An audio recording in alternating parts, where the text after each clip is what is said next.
खरं चांगलं कोरडं पुसते तुला आणि तुला भूक पण लागली असेल ना रे.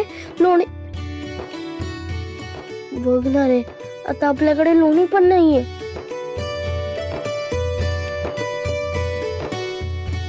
पण विठुरा, हे बघ माझ्या आहोंनी माझ्यासाठी जेवणाचं ताट दिलंय. थांब, तुला भूक लागली ना, तुला भरवते आणि मग मी खाते.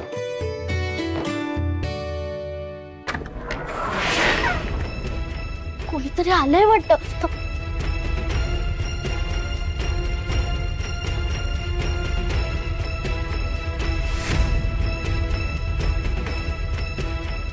सासूबाईंना कळलं तर नसेल ना विठुरा विहिरीतून बाहेर आल्याचं. ही बाई आता इथेच बसलीये, मग विहिरीत पोहरा कोणी टाकला? शंभू बाळा, आत्तापासूनच मनावर बिंबवून ठेवायचा, तुला इथल्या गादीवर बसायचंय मालक म्हणून. काय काय बाळकडू देता आमच्या शंभूदेवाला? मग द्यायला नको? खूप मोठा पल्ला गाठायचा आपल्याला. मी एकसारखी माहेरी खेपा घालते, आश्रितासारखं इथं राहते, निमित्त काढून तुम्हाला जास्तीत जास्त वेळ इथं घालवायला लावते, ते उगीच का? अगं माहितीये मला. रमाई नंतर हे सारं वैभव फक्त माझं असलं पाहिजे, फक्त माझं आणि आपल्या बाळाचं. आणि त्यामध्ये जर कोणी अडवा आला तर मी त्याला सोडणार नाही. पण तुम्हाला काय त्याचं? हो हो म्हणता फक्त, गमत्यासारखं हसत, चेष्टा मस्करी करत बसता. अगं यमुने, तुला खरंच कळत नाहीये का? अगं तोच तर खरा आपला संरक्षक मुखवटा आहे. तुझ्या त्या रमाईला आपल्या हेतूचा थोडासा जरी सुगावा लागला ना, तर ती शिल्लक ठेवणार आहे आपल्याला. संशय येऊ नये म्हणून मी गमत्या असल्याचा मुखवटा घालतो. सगळ्यांना आपलंसं वाटावं म्हणून हसत खेळत राहतो. सासूबाई काय शोधतायत? पोराचा आवाज ऐकून आलात का? विठुरा त्यांच्या नजरेत पडायला नको, तर खूप ओरडतील त्या आणि पुन्हा बिचारायला विहिरीत टाकतील.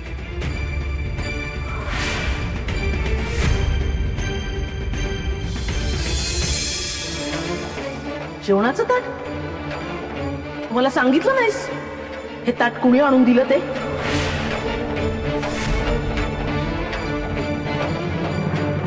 हे बघ,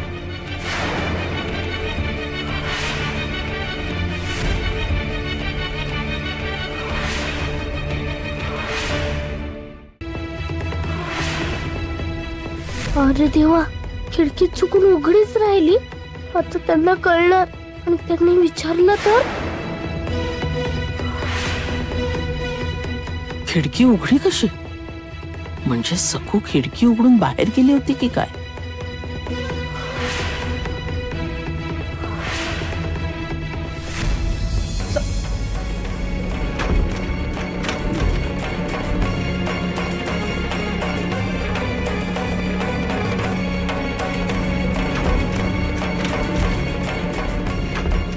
नाही, वाऱ्यामुळेच उघडलेली दिसतेय खिडकी. हिच्या अंगात तर तेवढे त्राणच नाही आहेत.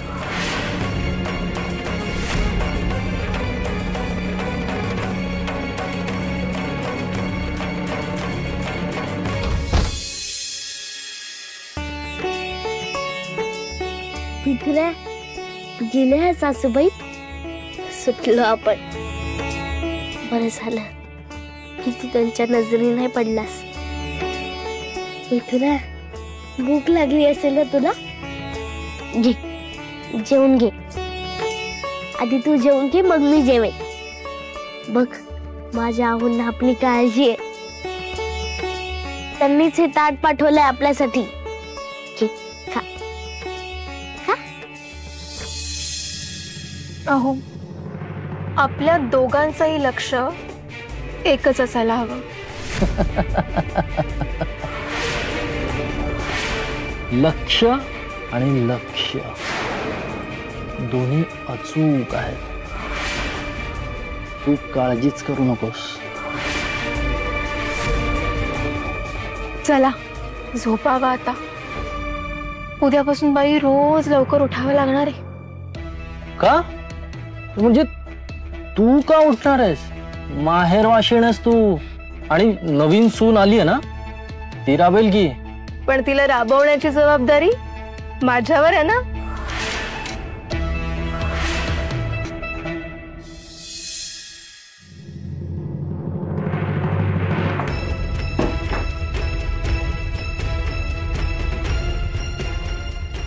बाई बाई, ही म्हैस लोळते इथे. ए सखू, सखू उठ.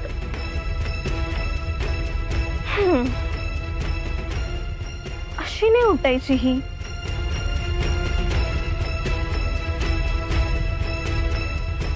उमाई,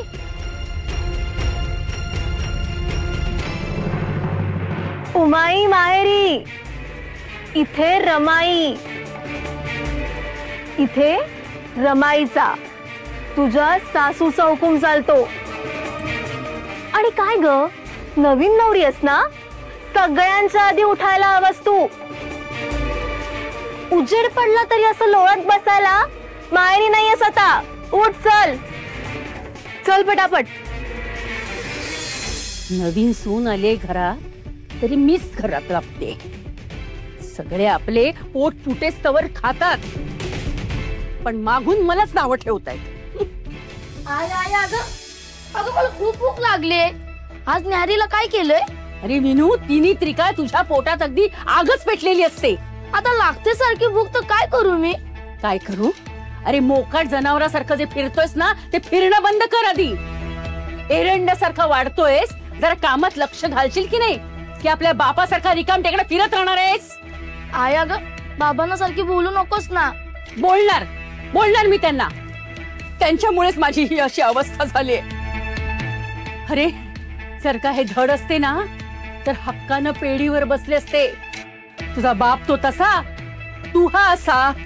तूही असा बिंडोक राहिलास तर मला या घरात सुखाचे दिवस कसे बघायला मिळतील रे? जरा त्या दिगूकडे बघ, त्याच्याकडून काहीतरी शिक. तू तरी पांग फेड रे तुझ्या आईचे. सगळ्यांच्या आधी मायेनं तुला काही करून खाऊ घालायचं, तर ते सुद्धा स्वातंत्र्य नाहीये रे मला. जा, ये नंतर. आई तर जा रे.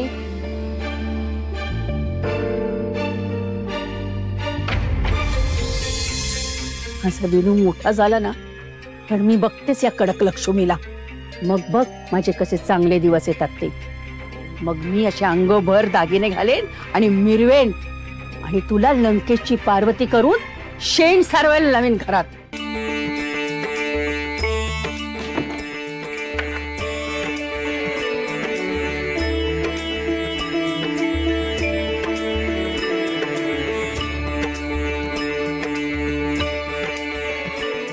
विठुराय, हार तर नाही मिळाला, पण हे बघ, मी तुझ्यासाठी एक फूल आणलंय.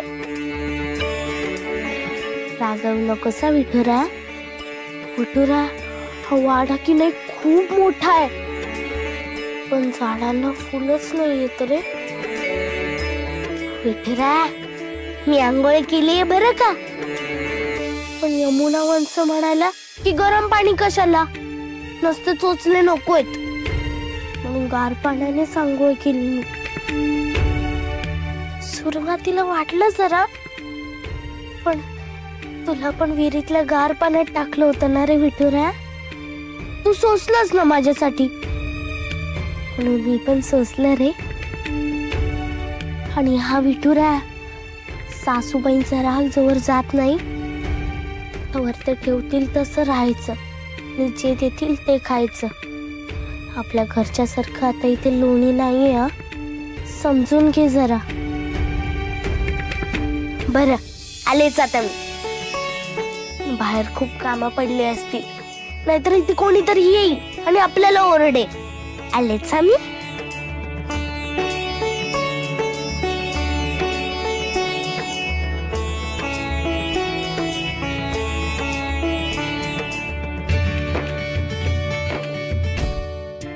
अगं काय हे?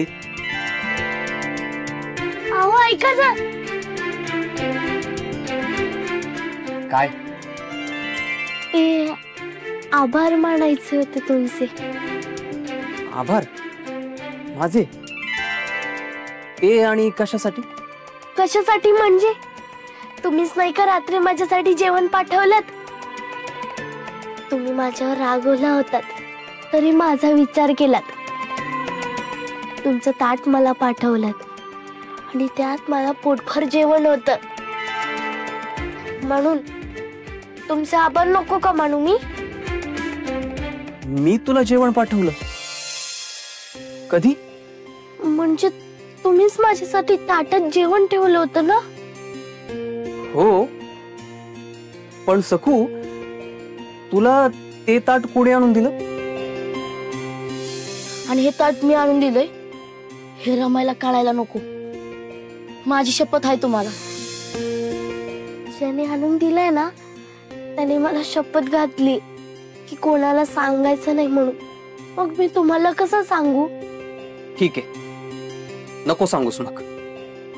अहो अहो ऐका तरी. केलेच सांग म्हणून जरा आग्रह केला असता तर सांगितलं असतं ना मी. फक्त तुमच्यासाठी मोडली असती मी शपथ. आणि तसही उमाईने सांगितलंयच की नवरा बायको मध्ये काही गुपित नसतं. सगळं अर्ध अर्ध वाटून घ्यायचं असतं. आणि तुम्ही सुद्धा जेवढाचं ताट अर्ध अर्ध करून वाटलंच की. तशी शपथही वाटून घेतली असती ना मी अर्धी अर्धी.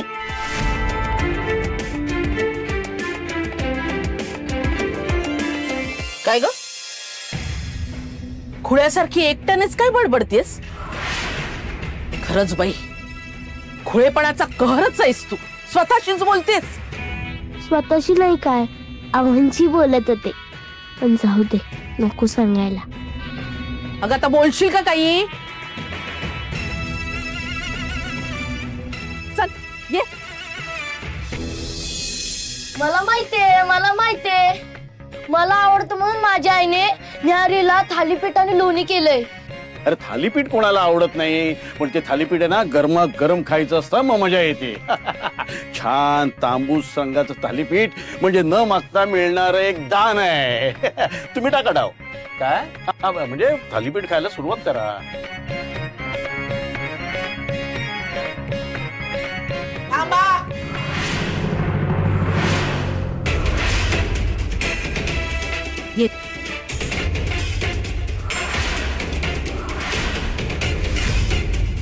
आपल्या घरातले नियम धाब्यावर बसवायलाच आली ही मुलगी. एक प्रश्न 100 वेळा विचारला पण त्याचं उत्तर दिलेलं नाही. पण जोपर्यंत ही माझ्या प्रश्नाचं उत्तर देत नाही तोपर्यंत कुणीही न्याहारी करायची नाही.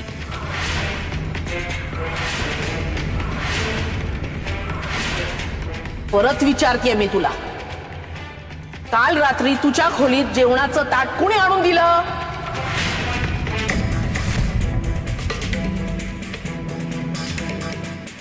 मला उत्तर द्यायचंय पण कसं देऊ? माझ्यामुळे विनू भाऊजींना बोलणी बसतील. ते नाही करू शकत मी. मला सासूबाईंचा अपमान पण नाही करायचंय. पण काय विचारलं मी तुला? ऐकू येत नाही का तुला?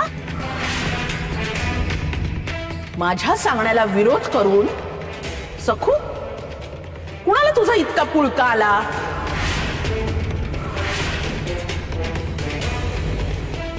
कुणी तुझ्या खोलीत ताट नेऊन ठेवलं? कुणी?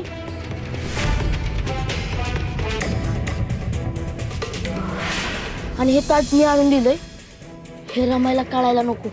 तिला कळालं तर शिक्षा होईल मला. नाही सांगणार? ठीक आहे. तुला बोलतं करण्याचे दुसरेही मार्ग आहेत माझ्याकडे.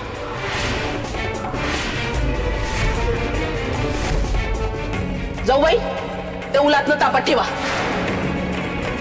चांगलं लाल भडक होऊ दे. आई अगं मला वाटतं खरंच तिला नसेल. तुला कोणी विचारलंय की बायको आल्यावर शिंग फुटली तुला? तुला आधीच सांगितलंय, आमच्यात काहीही बोलायचं नाही. नाही म्हणजे नाही. तूही नाही आणि कुणीही नाही. यापुढे ध्यानात ठेव. जाऊ बाई.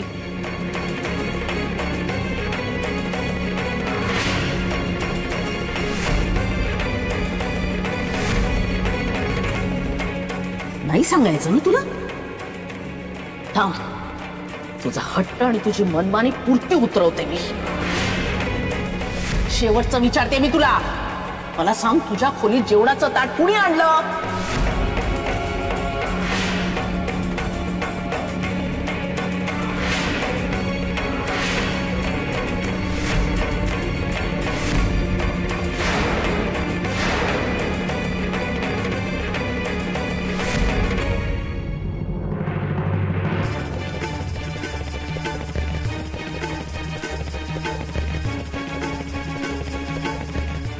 बोल बोल, कुणी ठेवलं?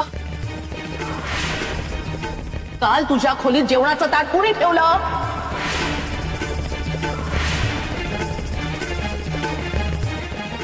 सकू वहिनी, माझं नाव सांगतील का? लाख नाही म्हणू दे, पण हे काम तिघूच आहे. बोल. दिसते ना हे तापलेलं उलटलं दिसतंय ना तुला? आता तरी उत्तर दे. बोल.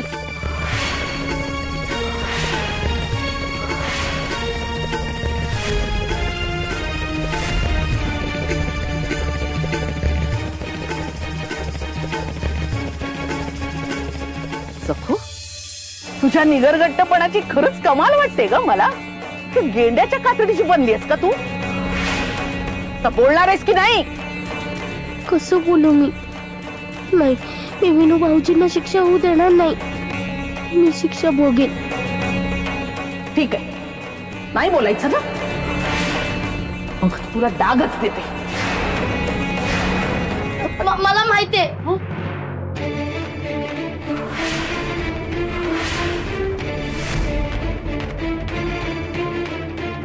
सकू वहिनींना दाग नका देऊ.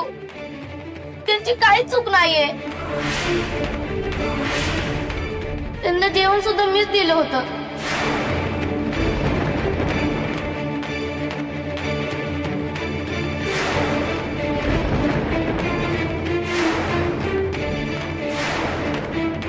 वरून मीच शपथ घातली होती त्यांना का कोणाला सांगू नका म्हणून त्या सांगत नव्हत्या. वहिनींची काही चूक नाहीये.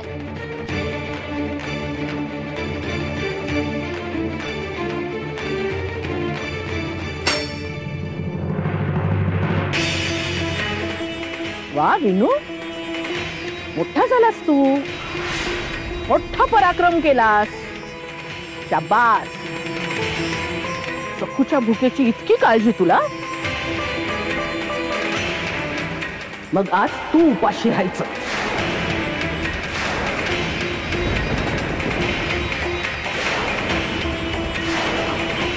या अपात्री दानाची शिक्षा भोगायची. आज तुला न्याहारी मिळणार नाही. निघ इकडनं. अहो, असं भरल्या ताटावरून त्याला. मग भरल्यापोटी शिक्षा देऊ का? तोंड वाकडी का सगळ्यांची? जो चूक करतो त्याला शिक्षा ही मिळणारच. नियम आणि शिस्त जो मोडे त्याला माफी नाही. न्याहारी करा पटापट. तुमच्या नंतर बायकांनाही न्याहारी करायचे, लक्षात असू द्या. आणि चेहरे जरा हसरे ठेवा. भरल्या घरात रडके चेहरे नको आहेत मला कुणाचे. मी माझ्या मुलाला आवडतं म्हणून मायेनं थालीपीठ केलं, पण या सखूनी माझ्या लेकराच्या तोंडचा घास काढला. पानावरून उठवलं त्याला. आता बघतेस मी तुझ्याकडे. नाही तुला कामाला लावून दमवलं ना तर बघच. सखू, चल ये माझ्या मदतीला. ती भाजी चिरायला घे आणि सगळं आवरून टाक इकडचं. मी सांगेन ती सगळी कामं करायची इकडची. थांब सखू, माझं नीट ऐक. इतर कुणाच्याही तालावर नाचायचं नाही. जे मी सांगते तेच करायचं. तुला घरात तुझं काही काम नाही. यमुने, हिला घेऊन जा आणि हिला काय काम करायचंय ते समजावून सांग. जाऊ बाई, तुम्ही तुमच्या कामाला लागा. यमुने, घेऊन जा हिला. चल सखू. लगेच सखूला आपल्या हाताखाली घेत होती दीड शहाणी.